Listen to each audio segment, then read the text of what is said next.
What is going on, friends? Welcome in to Sports from the Couch here on the Mercado Airwaves Network. I'm your host, Mike Mercado. Thank you so much for joining us today. And before we get started on today's episode, I want to give a huge shout out to all the fathers out there. And I also want to take this time to say Happy Father's Day to my father, Wilfredo Mercado. Thank you for all the support, for being the best guy I know, and for giving me the blueprint to try to be the best that I can be and, learn from my mistakes and grow as a human. And I appreciate all the love and support that you've given myself and my brothers, and, being there for mom and being there for the entire family, and, through thick and thin, through 3 a.m. wake-up calls to 12 p.m. stay-ups, and working all the time, and, sacrificing for your family and showing what it takes and what that means. So from the bottom of my heart, I love you. Happy Father's Day, and happy Father's Day to all the daddies out there. But guys, it is time to talk a little sports. It was a kind of a slow day, don't you think, in the NBA? No, that is right. We have some stuff we needed to get to. So why don't we go jump into this right now? And we start off with the tweet that broke the internet, and that was from Adrian Wojnarowski. The Pelicans have agreed to a deal to trade Anthony Davis to the Lakers for Lonzo Ball, Brandon Ingram, Josh Hart, and 3 first-round picks, including the number 4 overall pick in the 2019 draft, league sources tell ESPN. So that would mean that they would have the number 1 pick and the number 4 pick overall in this year's draft. We get some more Woj bombs. Monster haul for David Griffin and the Pelicans. They maximized the AD trade without needing a third team, and that's where a lot of Bulls fans thought they might be involved, maybe getting Lonzo Ball or maybe having something to do with that draft pick. History of Griffin deals typically include strong pick protections, which would make trade even better. And now LeBron gets his second star in LA. Here we go. And I know a lot of people ask that question if it's good for the league, or, if it's complicated feelings because it's LeBron. Fact is the NBA it's a league that's known for its superstars being in control of everything. And superstars win championships. Although in this time around, I'm wearing congratulations to Kawhi Leonard and the Toronto Raptors on their first NBA championship. Kyle Lowry, obviously one of the faces of that organization, and Van Fleet, obviously from Rockford. So, shout out to them. But they showed that a role players and a superstar win it. This move is one of those moves that we typically see in the NBA, where superstars are teaming up together to try to go ahead and chase these championships.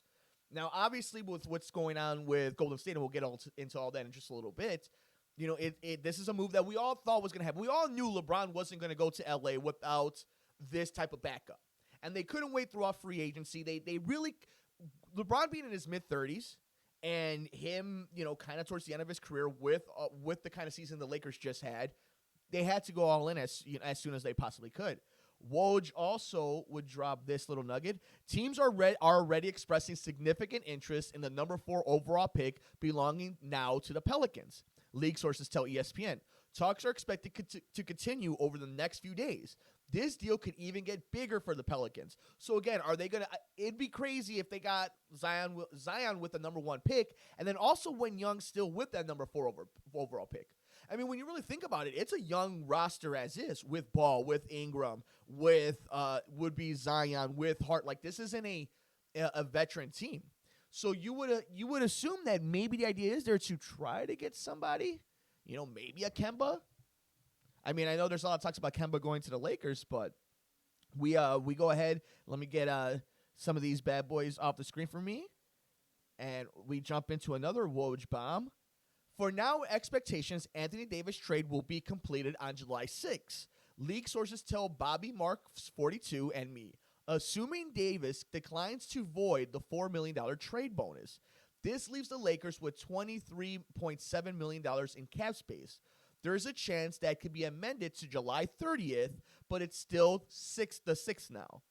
And finally, we get, if Pelicans and Lakers waited until July 30th to complete trade, Lakers could have had $32.5 million in cap space, enough to pursue a max deal free agent.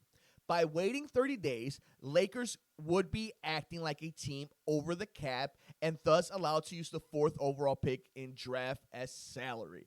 So there we are. The big news in the NBA is the Pelicans and the Lakers coming up with the deal. But I guess philosophically, what it means with Usman still being on the team, with now LeBron and Anthony Davis. Anthony Davis will most likely sign a contract there, you would assume. And I would assume it makes sense for him to just give up the $6 million.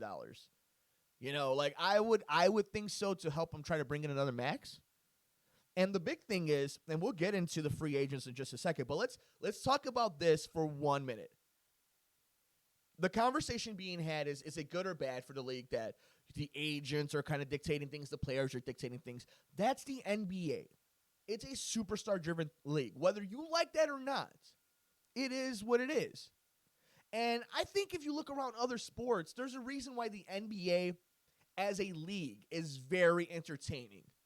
And there's a lot of movement, and there's a lot of talk, and there's always these stories in the NBA because it's driven by the players.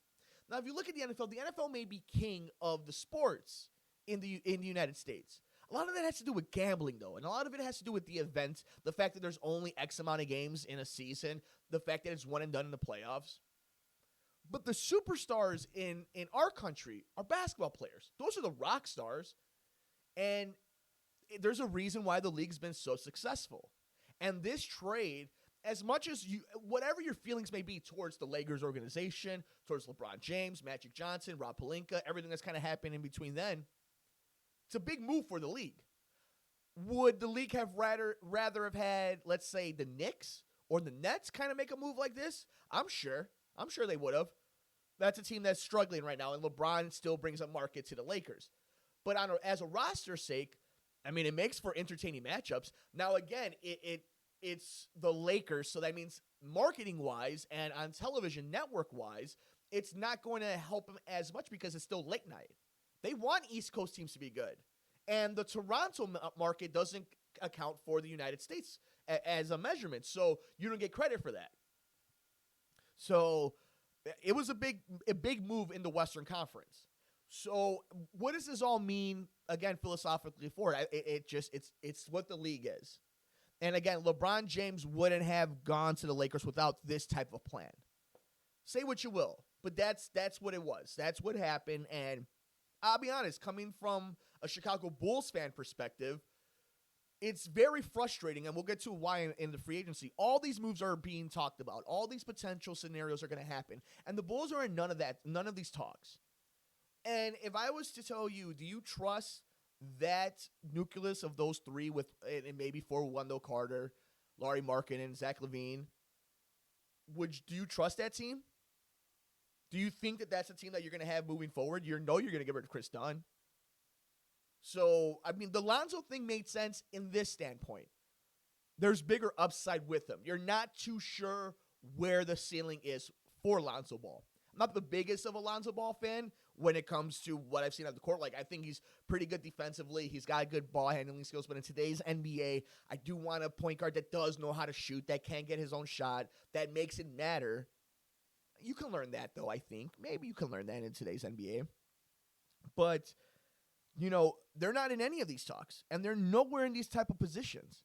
So I'm kind of jealous that the Lakers have that type of pull.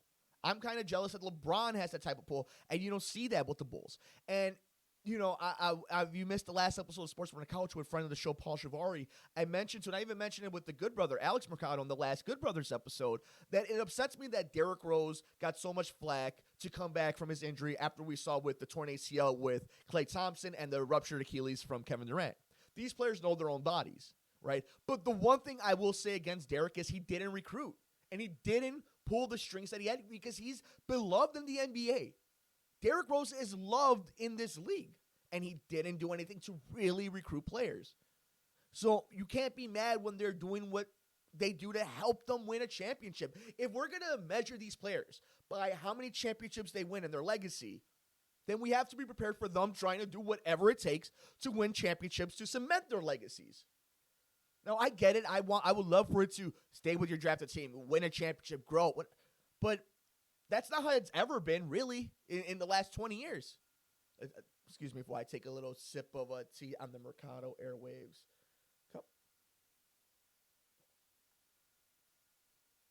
And thank you all for joining us on this Sunday on Father's Day when we're recording this. I have the Cubs game on the ESPN on this laptop, and I have you guys running through this wonderful one. So it's a nice Sunday. Got to hang out with my grandfather, uncles, my papa. So happy Father's Day again if you missed us on top of the show. But why don't we go ahead and jump into what this all kind of means as a ripple effect. Now that Kawhi Leonard has won the NBA Finals and with the Toronto Raptors, their first championship. And, what does it mean for the league? Obviously, with this trade now being kind of a done deal, and we know that the Boston Celtics didn't want to give up on Terry Rozier or Tatum, so there's a lot of things that have to be answered. So as we move forward, why don't we take a little bit of a look at the free agents this coming up year? And, I'll make it a little bit bigger so we can all see it a little bit. But, yeah, we'll move it right here. So if we take a look, obviously the biggest one is going to be Kevin Durant. And whether or not he with the player option, if he's going to sign back in or if he's going to go ahead and test free agency. But with the ruptured Achilles, it's going to be at least a year and a half. I was under this assumption, right? This was my thinking. Had the Golden State Warriors won the NBA Finals, I think for good karma and for good PR, they make an offer to him and they try to get him in-house, give him a nice deal, and just solidify that. Move into the new arena, put up another banner, and by the time you know it, he'll be back. Now that didn't happen, and we see Klay Thompson now with a blown ACL, you kind of have to do what's best for business, and you're going to have to decide on one of these guys. I mean, we see it right here, and this is according to CBS, by the way, but Klay Thompson being an unrestricted free agent. So now let's play this game, right, before we get to NBA Finals MVP Kawhi Leonard. Let's play this game. If you're Golden State, who do you put your money on? Klay or KD? Now, it may not be up to you. Maybe KD has decided, no, he's going to the Knicks, he's going to the Nets, he's going to the Lakers, he's wherever. Who do you put your money on? I think, based off of age and the injury that it was, you have to kind of go with Klay. The better player is Kevin Durant. The player with the road with less objection, I guess, with less obstacles, that with more of a likelihood to come back successfully, I have to think it's Klay Thompson over Kevin Durant. There's no guarantees, though, with these injuries, but it is modern medicine. And, it's so unfortunate they did kind of just run down and break apart at the end of the season, but it just felt like it was Toronto's year. And speaking of Toronto, we do have Kawhi Leonard. Where's he going to go? He can obviously stay in Toronto, but he's going to test free agency. Now, if you're him, do you go home? And if you do go home, let's go to LA and think about the Staples Center. Where would you want to go into the mess that is the Lakers? While it's nice that now they do have Anthony Davis, it's obviously nice that you have LeBron James. You have a young player in Newsman, but where else is there? They're going to fill in this roster with a lot of people like the Miami Heat had to. Doesn't win you a championship. Are you willing to be part of that circus that is LeBron James, that is now the Lakers, and that is now with another All-NBA player? Does that sound like Kawhi Leonard to you? Now, what about if I told you could stay home, play in the same arena, but there's not as much of a zoo? Heck, the zoo is just you and being at home. And if Kawhi Leonard, who seems mentally strong enough, obviously, to handle that type of pressure of playing at home, I think the Clippers are the viable option. It's a nice roster. It's home. He's a difference maker, and he's a nightmare in the West. And this is the thing, right? He's got two finals MVPs, and now he's going to play the role of spoiler for a long time if he goes to the West. The Lakers are going to be, the Clippers are going to be a nightmare. If he signs with the Clippers, of all teams, they're going to be a nightmare in the playoffs. And he's going to make it a dogfight all the way through if you're trying to get to the NBA Finals, let alone win one. I think Kawhi Leonard's obviously the prize of the offseason. Kevin Durant may be the best player, but I mean, and look at the ages. I mean, we're talking about a 27-year-old with 2 Finals MVPs. I mean, and he does it all. And you know, Giannis is my favorite player in the league, but Kawhi Leonard is right there as not just one of my favorite players, but one of the best players, period. And he's another one who's so quietly cemented his legacy. And he's just, it's crazy to see what he did in Toronto. We see Kyrie Irving. There's rumors about the Lakers as well. Obviously, the Lakers are going to be in a lot of these talks, but we have Brooklyn and we have New York. Look, I like Kyrie. I do. Is Kyrie the number one? The number one in a championship team? I don't know. He was vital to the Cavs winning and not winning championships by him being there and not being there. You know, him not being there and Golden State winning that title, that was a big reason why. And vice versa. When he was there, he helped them come back to win that title, being down 3-1. But we saw what happened in Boston. They just never got right. And that was a team that was getting healthy and that was learning to play with Kyrie. But look at Kawhi. He meshed with that team very well. And they all adopted each other. You didn't see that in Boston. Very lackluster year for the Celtics.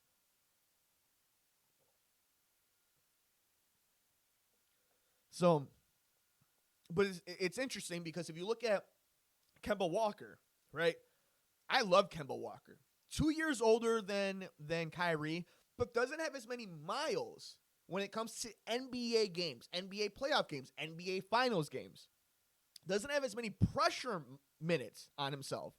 You know, hasn't been in those games that are so overwhelming that every person on the planet and the sports world is watching you. So Kemba is an interesting in that way. If you're, let's say, the Lakers, and you have the option, you know, you have your roster as is after the Anthony Davis trade. You go after Kemba over Kyrie. He's a little older, but age with the Lakers doesn't really mean much because it's all about winning the title in LeBron's era, which is this year and next year, this coming up year and the year following. So, I mean, this top 5 is fascinating. Now, imagine if Clay and Durant weren't injured. This would be one of the most fascinating moments, fascinating off seasons that it's already been one with Anthony Davis ever. And as a Bulls fan, the Bulls are in none of these conversations. They haven't. They're not there. Obviously, a lot of it's because it doesn't make sense for them not to be there. Nice play by Chris Bryant, but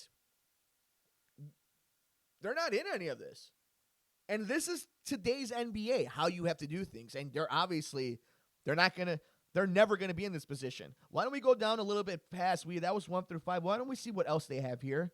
Okay, let me make this a little bit bigger for all you amazing people. Happy Father's Day, guys, for all you joining me. So Porzingis as a restricted free agent. We have DeMarcus Cousins, another one. See, that Golden State team is going to be completely different. The good brother and I, Alex, were mentioning this. You know, he kept saying it seems like you're preparing for the conversation of what's going to happen next for Golden State, and we're seeing it right there. KD, Clay, Cousins, and it was a team that was already depleted. I don't know. I would like to see DeMarcus Cousins stay with Golden State. I really would. I think there's something special there. And I would like to see him there healthy and having a full season with them. I think it would be great for that team. We'll see what he does. I think Porzingis, they're going to, whatever anybody offers him, the Mavericks are going to, you know, match it. Butler is interesting. Can you imagine the Showtime Lakers with Jimmy Butler? I mean, I don't know if he's going to get – he might get the max, but Jimmy showed out in the playoffs. Jimmy showed out. All right, shout out to Seinfeld. Okay, look it. Being here in Chicago, I have mixed feelings about Jimmy Butler. The one thing you can't deny is the man balls out. He's ruthless out there. And he helped the Sixers become a legit contender, and they just ran into the what would be now the defending champions in the Toronto Raptors. So that's one that I really haven't even thought about until I saw him on the list, but or at least seen him again. But yeah, Jimmy Butler to the Lakers seems like something that'd be very interesting to see. Yeah, I mean, Tobias Harris, Nikola from Orlando, who went to the All-Star game. Yeah, I mean, Tobias Harris was a nice pickup. And I like Tobias Harris. I like what he's brought to Philadelphia. And obviously, I don't think he had as big of an impact like he had with the Clippers that he had with Philadelphia. But it'll be interesting to see where he gets paid. You see, that's the type of player I would love to have seen the Bulls go after. Obviously, that's not going to happen. And let's see what else we have to finish off the rest of the list. Okay. So we have the rest up to 20. Let me move it over here. So here's one. Everybody keeps mentioning D'Angelo Russell for the Bulls. I mean, it's a point guard that knows, how to score. Kind of had that big turnaround. Was an all-star. Be interesting. I think Malcolm Brogdon is going to be really interesting. It'd be interesting to see if the Bulls go after him. He is a restricted free agent, so I have a feeling they're going to match. But again, I mean, look at Milwaukee. They have Chris Middleton. Showed out, was an all-star. He's got the player option. Might walk out and be a free agent. That Milwaukee team, we're talking about it again. Giannis got shut down by Toronto, by Kawhi. And now a lot of the team is going to get paid after a big season. What does Milwaukee do in the East? I don't know. See, I would sign Chris Middleton to help out Giannis.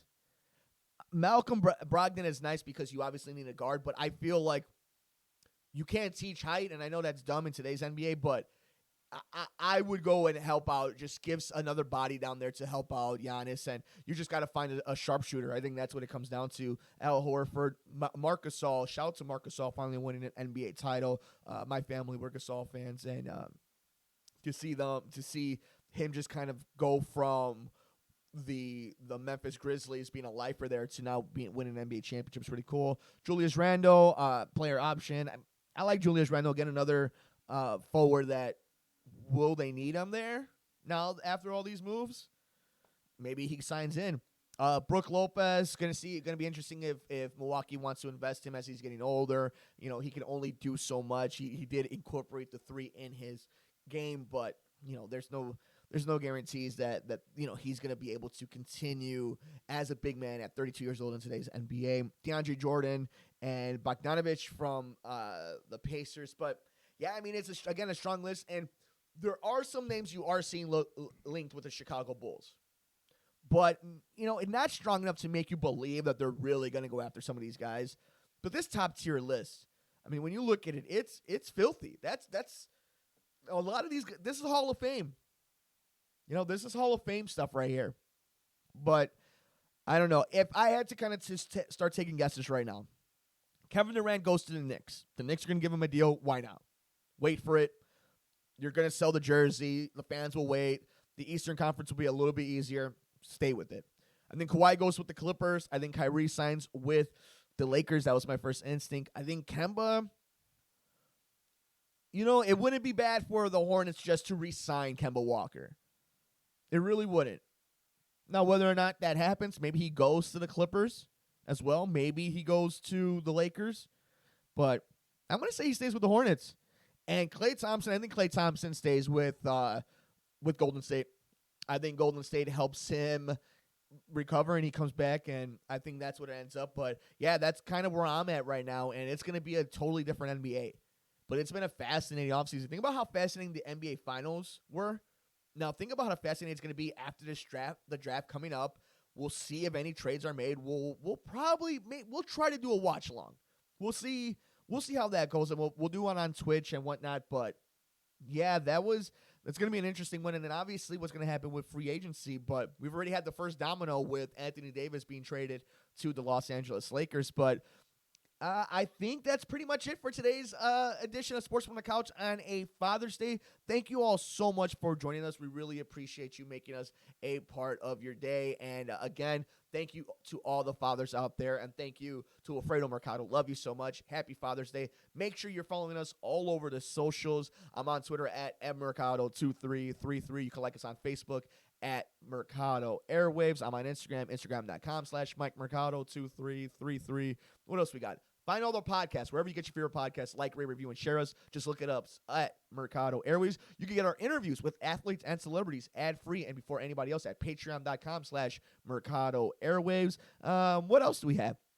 Okay, you can follow the lovely Nicole Mancha on all social media at Typing When Tipsy. You can follow the good brother himself on Instagram at Mercado2121 and on Twitter at Mercado21Alex. We do a pop culture show, a pop culture podcast. Find us at Good Brothers Pod on Twitter, and find our true crime show on Instagram, instagram.com/murder, mysteries, and more. But I think that's it for us, guys. Enjoy the rest of your Sunday night. Happy Father's Day, and we'll see you in the next episode of Sports from the Couch here on Mercado Airwaves.